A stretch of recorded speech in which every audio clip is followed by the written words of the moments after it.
Hello students, ठीक है। तो हम लोगों ने इक्विवेलेंट कॉन्सेप्ट शुरू कर दिया था, कुछ के एन फैक्टर्स निकालना शुरू देखे थे, ठीक है।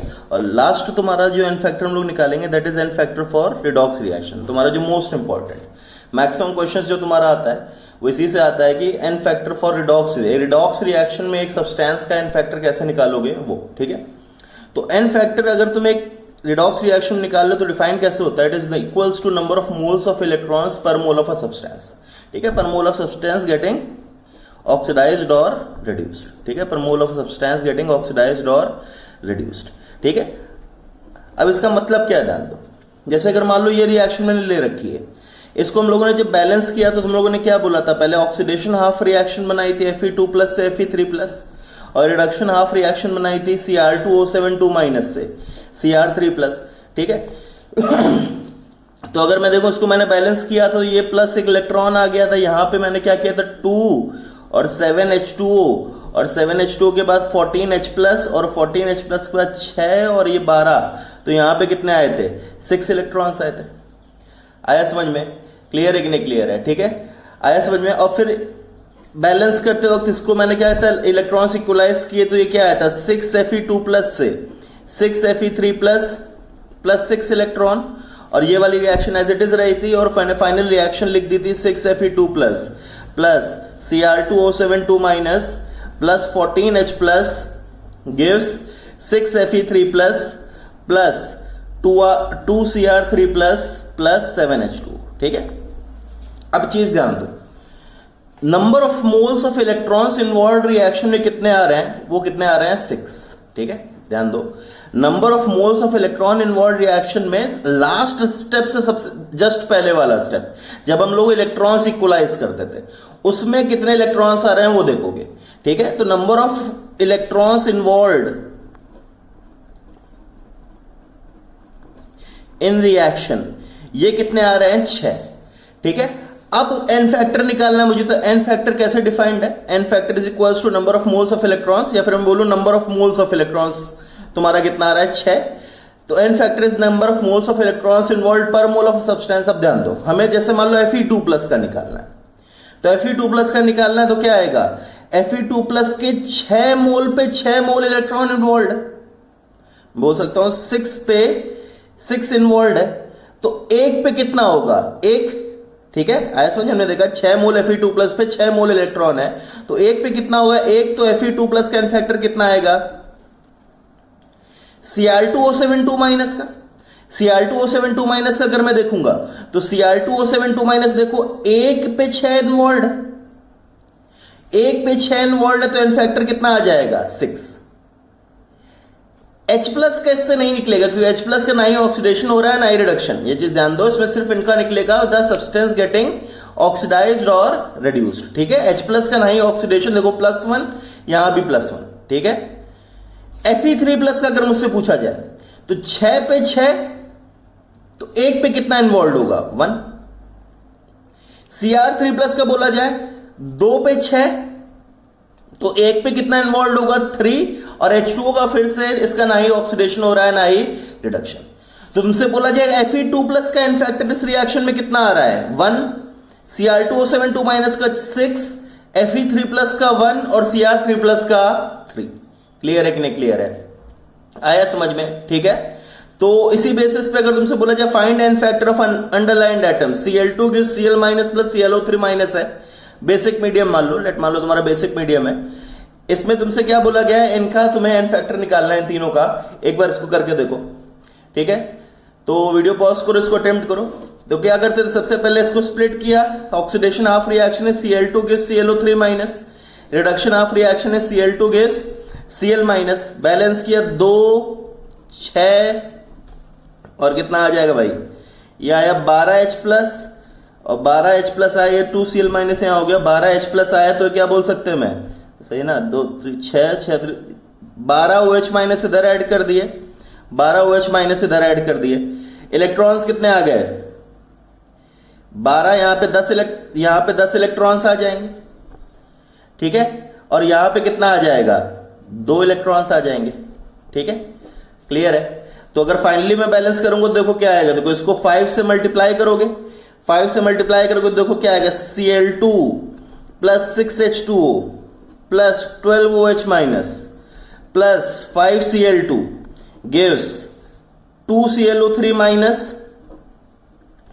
प्लस 10Cl माइनस प्लस कितना 12H प्लस प्लस या 12H plus plus 12OH minus कितना बोल दे रहा है 12H2O। ठीक है, ये आ रहा है। अब देखो एक मिनट, एक तुम्हारा 5Cl2 और रह गया, 5Cl2 भी आएगा यहाँ पे 5Cl2। क्लियर है? ठीक है, ये आ रहा है। तो फाइनली जो रिएक्शन है इस 5Cl2 को एक Cl2 से मिला के यहां मैं क्या लिख दूंगा 6Cl2, 6H2O इधर काट दिए तो कितना बच गया 6H2O। ठीक है, बाकी सब सही है। Number of electrons involve in the reaction कितना है, number of moles of electron involve कितना आ रहा है तुम्हारा 10। क्लियर है? अब तुम्हें अगर मान लो Cl2 का निकालना तो Cl2 के 6 पे 10 इन्वॉल्व है तो 1 पे कितना इन्वॉल्व होगा 10/6। समझ में आया? 6 पे 10 तो 1 पे कितना इन्वॉल्व होगा 10/6। तो Cl2 का क्या आएगा 10/6।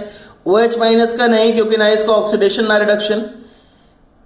ये 5Cl2 6Cl2 के ClO3 माइनस का निकालना है तो ClO3 माइनस पे 2 पे 10 इन्वॉल्व है तो 1 पे कितना आएगा 5। समझ में आया? Cl माइनस के 10 पे 10 इन्वॉल्व है तो 1 पे कितना इन्वॉल्व होगा 1। तो तुम्हारा Cl2 का इनफैक्टर 10/6, ClO3 माइनस का इनफैक्टर 5 और तुम्हारा Cl माइनस का इनफैक्टर कितना आ जाएगा 1। क्लियर है कि नहीं? क्लियर है? समझ में आया कि नहीं आया? ठीक है, तो एक रेडॉक्स रिएक्शन के लिए तुम्हारा इनफैक्टर निकालने के लिए जो तुम्हारा फॉर्मूला आता है that is number of moles of electrons involve पर मोल ऑफ द रिएक्शन, पर mole of substance getting oxidised और रिड्यूस्ड। ठीक है, अब ध्यान दो, अब एक ऑल्टरनेट अप्रोच हम लोग पढ़ते हैं। क्यों ऐसा पढ़ते हैं? क्योंकि देखो जनरली ये जो इससे पहले वाला मेथड देगा ये सबसे जो हमारी मेन डेफिनेशन है n factor for redox reactions की, लेकिन बहुत लेंदी है। देखो सबसे पहले तुम्हें बैलेंस करना पड़ेगा और बैलेंस करने के बाद फिर तुम्हें number of moles of electrons पर मोल देखे जा रहे हैं। तो ये तुम्हारा एक करेक्ट है लेकिन बहुत लेंदी है और बहुत ज्यादा टाइम तुम्हारा लेगा। ठीक है, और तुम्हारे नीट में बेसिकली जनरली एक क्वेश्चन के लिए जैसे मान लो 3 के एन फैक्टर तुम्हें निकालना तो अननेसेसरी टाइम वेस्ट होगा और वहां तुम्हें जल्दी से जल्दी करना पड़ेगा। तो हम लोग ऑल्टरनेट अप्रोच देखेंगे या ट्रिक्स देखेंगे डायरेक्टली तुम्हारा एन फैक्टर निकालने की। ठीक है, तो इसमें हमने केसेस बना रखे हैं रिएक्शंस के। तो सबसे पहला केस है when only one element in a substance get oxidised और रिड्यूस्ड। मतलब एक एलिमेंट का देखो, जैसे मान लो इस केस में देखो यहां Fe का +2, Cr का +6, O का -2, +3, Fe +2 से +3 जा रहा है। अब इसमें सिर्फ एक ही प्रेजेंट है Fe +2 से +3 गया, एक ही एलिमेंट का क्या हो रहा है ऑक्सीडेशन, मतलब केस 1 में Cr2O72- में 2 है, Cr भी है और O भी है, लेकिन सिर्फ रिडक्शन किसका हो रहा है Cr का। ठीक है, तो ये केस क्या है कि जब एक सब्सटेंस में अगर एक से ज्यादा एलिमेंट प्रेजेंट हो लेकिन सिर्फ उसमें एक का ही क्या होना चाहिए ऑक्सीडेशन या फिर रिडक्शन। Fe में एक ही प्रेजेंट था तो एक ही का ऑक्सीडेशन, इसमें एक से ज्यादा प्रेजेंट थे लेकिन सिर्फ Cr का क्या हो रहा है reduction, O as it is रहेगा, H2O के फॉर्म में आ जाएगा तो O -2 का -2 ही रहेगा। क्लियर है? ठीक है, क्लियर है। तो इन केस में हम लोग एन फैक्टर क्या निकालते हैं, n factor is equals to net change in oxidation state. Net change in oxidation state का मतलब है change in oxidation state per atom multiplied by number of atoms. अब देखो कैसे करना है। Fe का देखो, Fe +2 से +3 में गया, जैसे मुझे इसका एन फैक्टर निकालना है। सबसे पहले अगर मान लो मुझे निकालना है Fe2+ का, Fe2+ में +2 से +3 गया, चेंज कितने का आया, change in oxidation state per atom कितना आया 1, और कितने एटम्स है 1, तो नंबर ऑफ एटम्स कितने आ गए इज इक्वल्स टू 1, तो 1 आ गया तो 1 × 1 एन फैक्टर कितना आ जाएगा। Cr2O72- में देखो चेंज पहले देखो, +6 से +3 गया, Cr2O72- का मैं लिख रहा, Cr2O72- +6 से, या फिर इधर लिख दे रहा Cr2O72- +6 से +3 गया, कितने का चेंज? 3 पर एटम कितने का चेंज? 3 इंटू सीआर के कितने एटम्स है? 2, तो 2 एटम्स है तो इंटू 2 कितना आ जाएगा? 6। क्लियर है कि नहीं क्लियर है? समझ में आया? ठीक है। नेक्स्ट अगर मान लो तुमसे Fe3+ का निकालना है, Fe3+ यहां राइट टू लेफ्ट देखोगे अब रिएक्शन, +3 से +2 गया, कितने का चेंज? 1 मल्टीप्लाइड बाय कितने एटम्स हैं? 1, तो कितना आ जाएगा? आया समझ में? Cr3+ में देखो, +3 से +6 गया, कितने का चेंज? 3 मल्टीप्लाइड बाय Cr3+ में Cr का कितना एटम है? 1, तो कितना आ जाएगा? 3। एक चीज ध्यान रखना, अगर तुम Cr2O72- में निकाल रहे हो तो Cr के एटम Cr2O72- में देखोगे। जैसे इस केस में देखो, Cr2O72- में निकाला तो इंटू 2 किया, बिकॉज Cr2O72- में 2 एटम्स है। लेकिन जब तुम Cr3+ का निकाल रहे हो तो Cr3+ में Cr के नंबर ऑफ एटम्स देखोगे, तो देखो मल्टीप्लाइड बाय 1 किया। कई बार तुम लोग क्या करते हो? अपोजिट कर देते हो, इसके एटम्स इसमें मल्टीप्लाई कर देते हो, इसके एटम्स इसमें मल्टीप्लाई कर देते हो। ठीक है, तो ये कंफ्यूजन ना लाना, जिसका एन फैक्टर निकाल रहे हो उसी में नंबर ऑफ एटम्स तुम्हें देखने हैं। क्लियर है कि नहीं क्लियर है? ठीक है, तो ये पहला केस था जब एक ही एलिमेंट का ऑक्सीडेशन या रिडक्शन सिर्फ एक एलिमेंट का। क्लियर है कि नहीं क्लियर है? जैसे मान लो ये करो, इसमें इसका निकालो। ठीक है, वीडियो पॉज करो, एक बार निकालो। देखो भाई, क्या बोल सकते हैं? पहले ऑक्सीडेशन स्टेट +2 -2 0 +2.5, ठीक है, +2.5 -2 और -1। H2O3 2- का निकालना है, +2 से +2.5 कितने का चेंज? 0.5 का। कितने एटम से सल्फर के? 2, तो 1। I2 का निकालना है, 0 से -1 कितने का चेंज? 1 का। मल्टीप्लाइड बाय कितने एटम्स है? 2। S4O6 2- का निकालना है, +2.5 से +2 कितने का चेंज? 0.5। कितने एटम्स है? 4। I- का निकालना, -1 से 0 कितने का चेंज? 1 का। कितने एटम्स हैं? 1, तो कितना आ जाएगा? क्लियर है कि नहीं क्लियर है? समझ में आया? ठीक है, next case, when more than one element in a compound gets simultaneously oxidized or simultaneously reduced। पहले केस समझो, जैसे ये केस ध्यान दो, पहली चीज ध्यान दो, ये जो तुम्हारे केसेस डिफाइन किए जा रहे हैं ये पूरी रिएक्शन के नहीं है, इंडिविजुअल सब्सटेंसेस के हैं। जैसे ध्यान दो, जैसे इस केस में अगर देखो मैं +2 -2 +7 -2 +3 +6 और ये +2, ये ऑक्सीजन का -2। ध्यान दो, पहले केस क्या है? FeS देखो, FeS में Fe +2 से +3 में जा रहा है, मतलब Fe का भी ऑक्सीडेशन हो रहा है, और सल्फर -2 से +6 में जा रहा है, मतलब इसका भी ऑक्सीडेशन हो रहा है। तो केस क्या है? When more than one element in a compound get simultaneously oxidized और रिड्यूस्ड। तो ये जो FeS है, this will belong to case 2। मतलब अब इसका मतलब ये नहीं कि पूरी रिएक्शन केस 2 की है। MnO4- में देखा जाए तो ये +7 से +2 में जा रहा है, +7 से +2 में जा रहा है, ऑक्सीजन -2 का -2 में ही है। मतलब ये किस केस को बिलोंग करेगा? केस 1। मतलब ये जो केसेस बनाए जा रहे हैं, this is for individual substances, not for the whole reaction. Clear है? ये एक ही रिएक्शन में दो अलग अलग सब्सटेंसेस अलग अलग केस के आ सकते हैं। जैसे FeS केस 2 का आ गया और MnO4- केस 1 का आ गया। ठीक है, समझ में आया? ठीक है, पहला डाउट तो ये क्लियर करो। ठीक है, दूसरी चीज ध्यान दो, जैसे अगर मैं बोलूं H2O gives H2 + O2, यहां ऑक्सीडेशन स्टेट का +1 -1 0 0, तो यहां देखोगे तुम H का रिडक्शन हुआ, O का ऑक्सीडेशन हुआ, तो ये इस केस में नहीं आएगा। क्यों? क्योंकि देखो हमने केस क्या डिफाइन किया है? When more than one element get simultaneously oxidized और रिड्यूस्ड। मतलब या तो दोनों का ऑक्सीडेशन, जैसे इसमें Fe का भी ऑक्सीडेशन, सल्फर का भी ऑक्सीडेशन, या तो दोनों का रिडक्शन। ऐसा नहीं कि एक का ऑक्सीडेशन एक का रिडक्शन। समझ में आया? केस समझो दोस्त, केस सेकंड जो है उसमें क्या क्या आएगा, पहली चीज समझो। केस 2 में हमने क्या बोला है कि जब एक सब्सटेंस में एक से ज्यादा एलिमेंट्स तुम्हारे या तो रिड्यूस हो या तो ऑक्सीडाइज हो। इसका मतलब ये नहीं कि एक रिड्यूस एक ऑक्सीडाइज, ये इस केस में लाई नहीं करेगा, ठीक है। दूसरी चीज, जो केसेस हैं that is for individual substances not for the whole reaction. Clear है, ठीक है, ये चीज क्लियर है। तो अब इसके लिए हम लोग क्या बोलेंगे, केस 2 के अंदर जो सब्सटेंसेस फॉलो करेंगे उसको हम लोग क्या बोलेंगे, n factor is equals to sum of net change in oxidation state या sum of n factors of individual elements. जैसे इस केस में ध्यान दो, इस केस में अगर मैं एन फैक्टर फॉर Fe निकालूं, Fe प्लस 2 से प्लस 3 गया, कितने का चेंज, 1। कितने एलिमेंट एटम्स हैं, 1।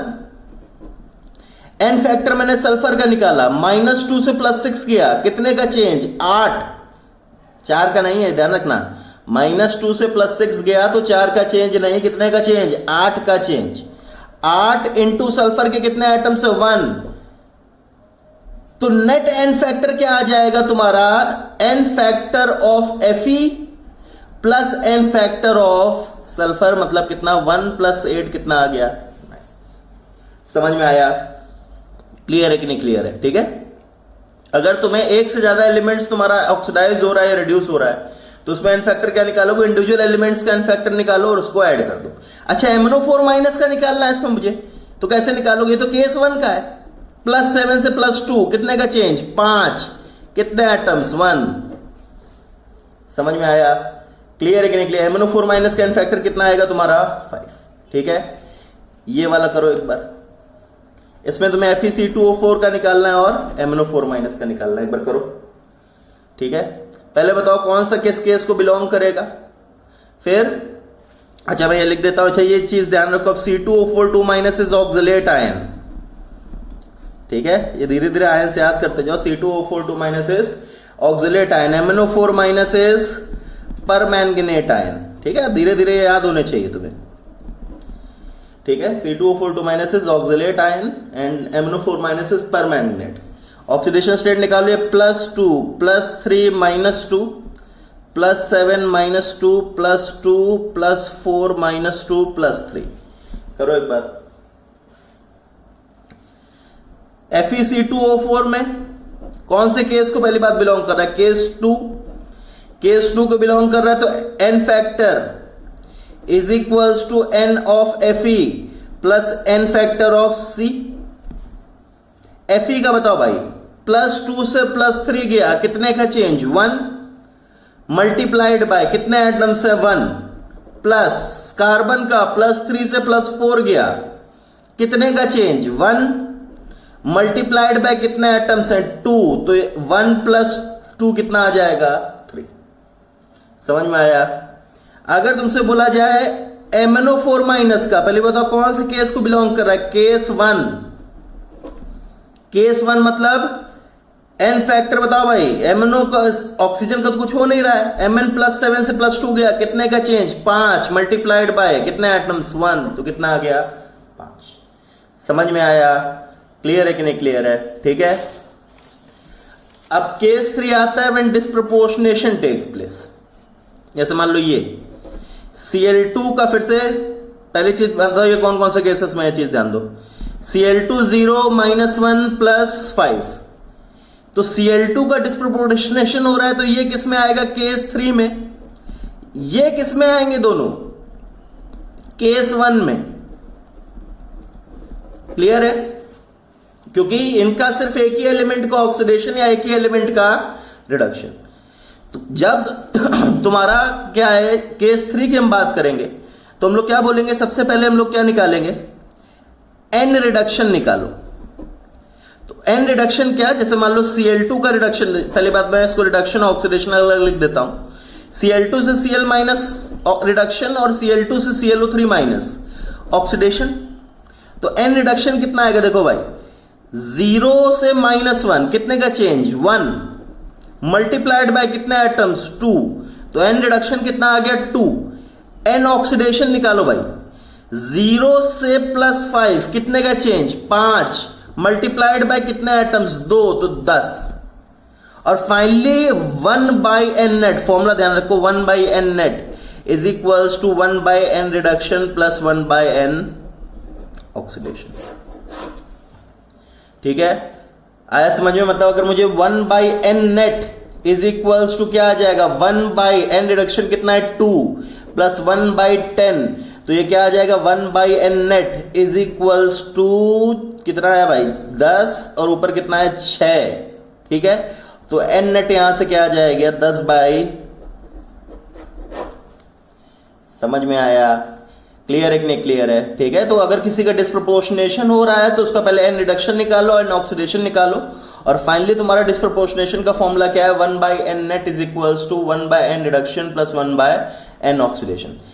Cl माइनस का निकालो भाई, कैसे आया केस 1 में -1 से 0 कितने का चेंज 1 मल्टीप्लाइड बाय कितने एटम्स 1। इसका निकालना +5 से 0 कितने का चेंज 5 मल्टीप्लाइड बाय। समझ में आया? ठीक है, इसमें निकालो भाई तीनों का एक बार करके देखो। पहले केसेस बनाओ, केस बनाओ किस केस में लाइक करना है, उसके बाद एक निकालो तीनों का। ठीक है, एक बार ट्राई करो।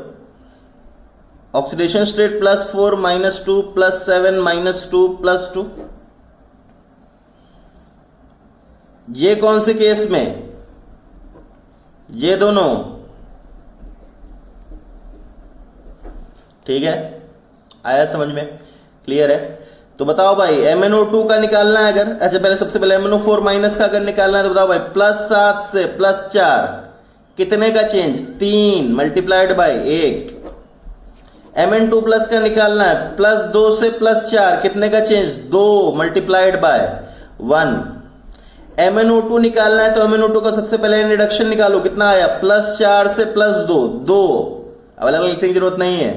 N ऑक्सीडेशन निकालो भाई, कितना आया +4 से +7 3 और 1/n net is equals to 1/2 plus 1/3 तो 1/n net is equals to क्या आ जाएगा 6 और 6 प्लस यहां कितना आएगा भाई 2 5/6। ठीक है, कितना आएगा 5/6। ठीक है, आया समझ में? तो n नेट कितना आ जाएगा 6/5। क्लियर है कि नहीं क्लियर है? ठीक है, आया समझ में? ठीक है, फिर ये केस 4 आता है जुगाड़ मेथड। ये जुगाड़ है, इसको तुम थ्योरी की तरह नहीं लोगे, ये ऑब्जेक्टिव क्वेश्चंस के लिए स्पेसिफिकली हम लोग जुगाड़ एक पढ़ेंगे। जब तुम्हारा किसी भी ऐसा नहीं कि सारे इन 3 केसेस में लाई कर जाएंगे, क्योंकि हमने ट्रिक्स बनाई और ट्रिक्स जितनी पॉसिबल है उतनी बन पाई। ये जुगाड़ मेथड एक पर्टिकुलर आता है, इसको तुम ऑब्जेक्टिव के लिए डायरेक्टली अप्लाई कर सकते हो अगर तुम्हारा आंसर ना बन रहा हो।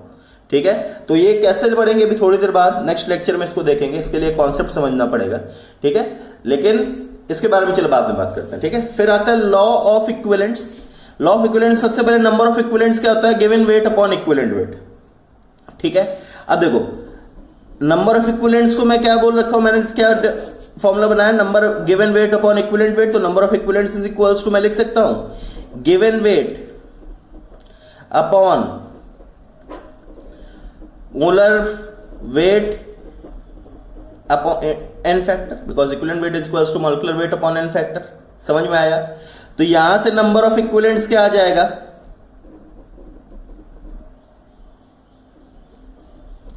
Is equals to number of moles into, clear है? तो एक फॉर्मूला दो given weight upon equivalent weight, उससे हमने डिराइव किया number of moles into n factor.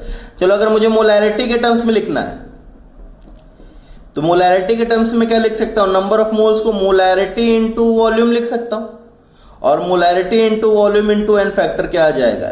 ठीक है, तो अलग अलग टर्म्स में दे रखा है, हमने मोल्स में कन्वर्जन देखा है और मोल्स को इनटू n फैक्टर कर दोगे तो क्या आ जाएगा तुम्हारा इक्विवेलेंट्स। क्लियर है?